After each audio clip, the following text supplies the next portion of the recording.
Setiap tanggal 3 Februari keluarga ini harus melempar kacang ke depan rumah, tapi anaknya nggak mau sama sekali dan akibatnya parah banget guys. Jadi kisahnya ini ada keluarga kecil di Jepang yang anaknya itu susah banget buat makan. Ibunya bilang hari ini tanggal 3 loh, kamu kan suka banget melempar kacang. Tapi anaknya tuh udah kayak males banget guys. Padahal menurut mamanya melempar kacang itu penting banget. Karena menurut tradisi ketika 3 Februari dia melempar kacang, semua roh jahat akan pergi dari rumahnya. Tapi anaknya bilang, aku mau roh jahat itu yang bernama Bakemono tinggal di sini supaya dia bisa habisin makanan aku juga. Di situ ngebuat mamanya benar-benar marah banget dan suruh anaknya cepet-cepet lempar kacang. Tapi anaknya tuh keras kepala banget, dia nggak mau lempar kacangnya, bahkan dia malah masukin kacangnya ke dalam rumah. Dan ketika jam 12 malam dia berdoa kepada Bakemono supaya Bakemono tuh datang dengan kasih banyak banget makanan ke Bakemono. Dan Bakemono yang kelaparan pun datang ke rumahnya sampai besok paginya. Ini benar-benar parah banget guys. Setiap tanggal 3 Februari keluarga ini harus melempar kacang ke depan rumahnya, tapi anaknya nggak mau dan akhirnya ini yang terjadi guys. Jadi anaknya malah kasih makan ke Bakemono karena Bakemono tuh lapar banget. Dan keesokan hari ya mamanya bingung banget lihat anaknya pagi-pagi udah ada di meja makan. Dan bahkan anaknya yang biasa nggak mau makan, pingin banget makan. Mama dan papanya jadi seneng banget karena anaknya tuh jadi nafsu makan kan. Tapi tiba-tiba mamanya kaget banget ngelihat anaknya tuh udah berubah mukanya menjadi kayak Bakemono dan ngabisin semua makanan secepat itu. Jadi Bakemono yang kelaparan merasuki anaknya supaya bisa makan banyak. Setelah itu anaknya manggil mamanya seperti Bakemono manggil kayak gini guys. Dan bahkan isi pancinya itu semua dimakan sama anak ini. Akhirnya mamanya kepikiran untuk ngambil kacang yang ada di meja dan langsung melempar ke Bakemono. Tapi ya mereka nggak sadari mereka juga kehilangan anaknya untuk selama-lamanya. Anak ini nekat banget ngambil kartu kredit mamanya untuk main Roblox dan beli PS5 dan akhirnya dia nyesel banget guys. Jadi kisahnya anak ini tuh pengen custom avatar di Robloxnya. Tapi karena dia nggak punya uang terus dia lihat dompet mama yang nganggur, dia ambil kartu kreditnya. Bahkan dia juga beli PS5 guys. Dia langsung kasih ke orang yang nggak dikenal kartu kreditnya supaya bisa dapat PS5 itu. Nah tiba-tiba pas kartu kreditnya udah diambil, PS5-nya dikasih tuh. Tapi adiknya nggak percaya sama sekali dan bilang jangan kayak gitu. Ternyata bener dong PS5-nya isinya batu, mereka itu ditipu.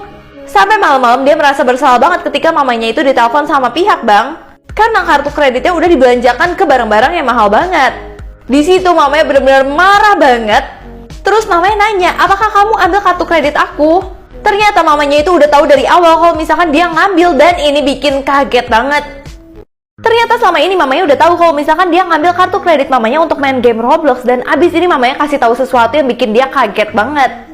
Jadi mamanya itu udah tahu karena setiap dia gesek kartu kreditnya, mamanya akan menerima notifikasi dari banknya. Setelah itu mamanya jadi punya rencana untuk suruh orang tersebut jual PS5 palsu. Ternyata ini adalah asisten mamanya yang nipu dia.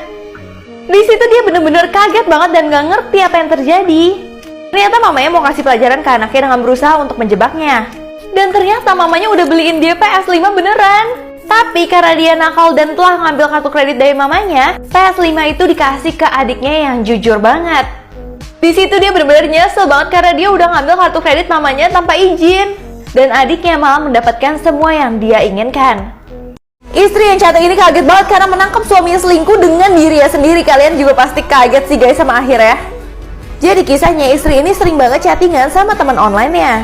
Nah karena keluarganya udah mulai nggak harmonis guys. Bahkan anaknya minta nganterin mereka tuh nggak ada yang bisa sama sekali. Karena mereka bilang hari ini tuh mereka sibuk banget. Sehingga keluarganya tuh kayak berantakan gitu deh guys. Suaminya bilang mau meeting, istrinya bilang juga mau meeting. Padahal sebenarnya istrinya itu mau janjian sama teman kencan online-nya. Dia belum pernah ketemu sama sekali. Terus dia bilang kalau misalkan dia akan pakai baju warna merah. Nah di sini dia udah deg-degan banget nih mau nungguin cowoknya. Tapi pas dia lihat kok cowoknya rada aneh nih. Karena dia lihat dari belakang itu tuh wujudnya kayak suaminya banget. Terus dia tes lagi, suruh cowok itu berdiri, mau mastiin kalau misalkan itu bener-bener cowok yang dia chat. Ternyata bener dong cowok itu adalah suaminya dan dia baru sadar kalau dia sama suaminya tuh selingkuh dengan diri mereka masing-masing. Tapi abis ini parah banget guys.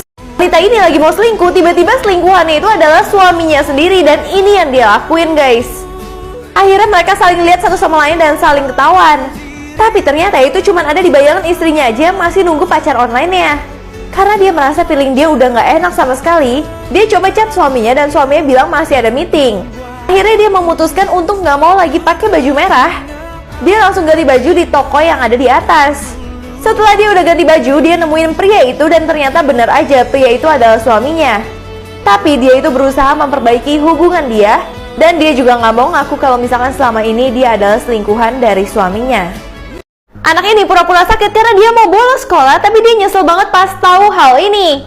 Jadi kisahnya, anak ini tuh lagi main game, terus adiknya bilang kok nggak sekolah. Ternyata dia itu pura-pura sakit karena dia nggak mau ikut ujian hari ini. Dia udah panas-panasin badannya supaya mamanya itu percaya sama dia. Nah, awalnya mamanya itu percaya aja, terus akhirnya mengizinkan dia untuk nggak masuk sekolah. Tapi pas adik dan mamanya pulang, mamanya ngelihat dia itu selama ini main game. Terus dia bilang, enggak, aku masih sakit. Terus mamanya bilang, sayang banget kamu nggak bisa ketemu sama YouTuber terkenal di sekolah kamu. Karena hari ini YouTubernya datang, terus tiba-tiba anak ini langsung sembuh dong. Pas sampai ke sekolah dia bingung kok YouTubernya nggak ada. Ternyata mamanya itu cuma nipu anaknya doang. Sampai tiba-tiba gurunya datang kasih tahu hal yang bikin dia benar-benar nyesel banget. Seorang anak pura-pura sakit supaya nggak ikut ujian di sekolahnya, tapi akhirnya dia malah nyesel banget. Jadi ternyata mamanya itu ngejebak dia selama ini karena mamanya tahu dia itu berbohong. Nah terus gurunya datang, ternyata kemarin itu nggak jadi ulangan dan ulangannya diganti hari ini pas dia datang.